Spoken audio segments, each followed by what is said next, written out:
Welcome to MMT Chats. This episode brought to you by ISCAR with new ideas for machining intelligently. I'm Christina Fuges with MoldMaking Technology, and I'm back for another quick MMT chat. Today, my guest is from Influx, Kelly Santini, who is Safety and Sustainability Leader.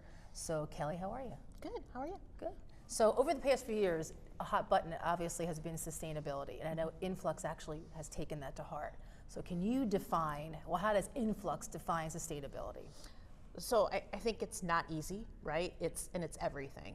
So we build molds, so we talk about how do we design sustainably, how do we build them sustainably, and then our injection molding technology, how do we actually mold sustainably, and how do we keep the building sustainable, and how do we get people engaged?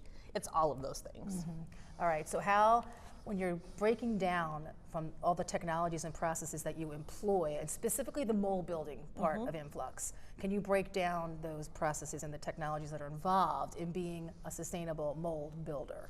Yeah, so I think first it starts in the design phase when we work with our simulation partners and our simulation folks that are part of our staff as well, so that they can simulate what might happen so our designers can keep that in mind when they design, right? So we can get it right the first time. We don't want to go back and have to redo, reuse supply, extra steel, that sort of thing, do rework.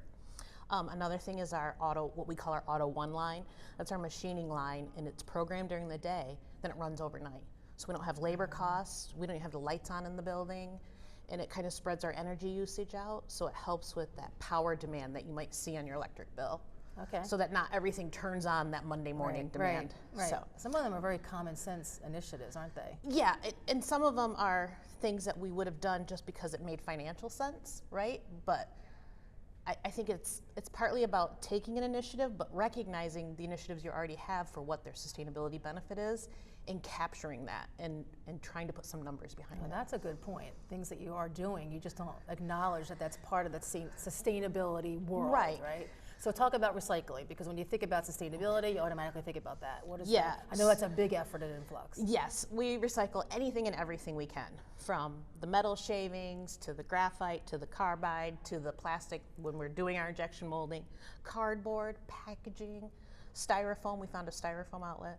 We recycled all of our masks from COVID. Okay, wow. And we also do like just your household type recycling, but in the break room and that sort of stuff. And then we also compost. And we compost all of our food and all of our paper toweling. And then what's left goes in a compactor.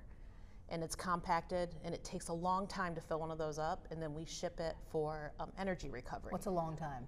About 11 months to fill up a compactor. Okay. And prior to starting this initiative, we were sending a dumpster off 2 times a week. Wow. So we've taken that, and by doing that, without going to landfill, we are officially zero waste to landfill. So you can't not talk about the people side of this. So no. What's the department? Who's the team? Who champions all this within Influx? So I am the champion, and that's, even if I think if it wasn't in my title, I would still be the champion. It's just something personally I really believe in.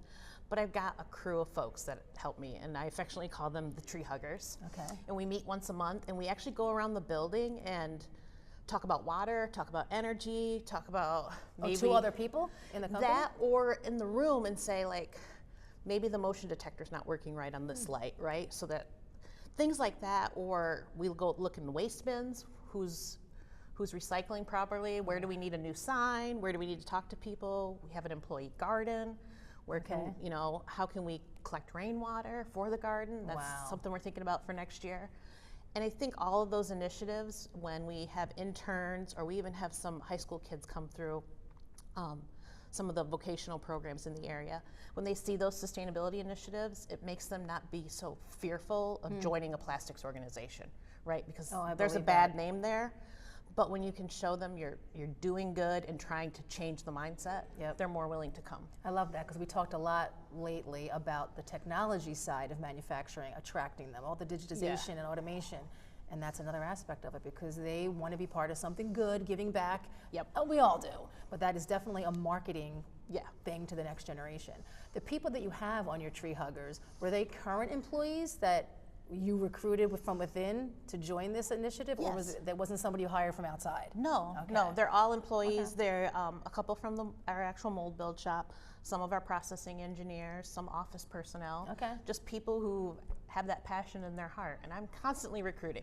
That's awesome. All right, if you can leave to wrap it up, one thing, looking at another mold builder out there who wants to go down this road, what's the first step they should take? Look at what you're already doing and take credit for it. I love that. I love So that. that's not a lot, right? No, I love They might that. have been doing something and not taking credit for it from a sustainability standpoint. They were doing it to save cost or save time or something else. I love it. All right, well, we'll leave it there. Well, thank you, Kelly, for shedding some light on sustainability within Influx. Thanks. And for everything mold making related, visit moldmakingtechnology.com.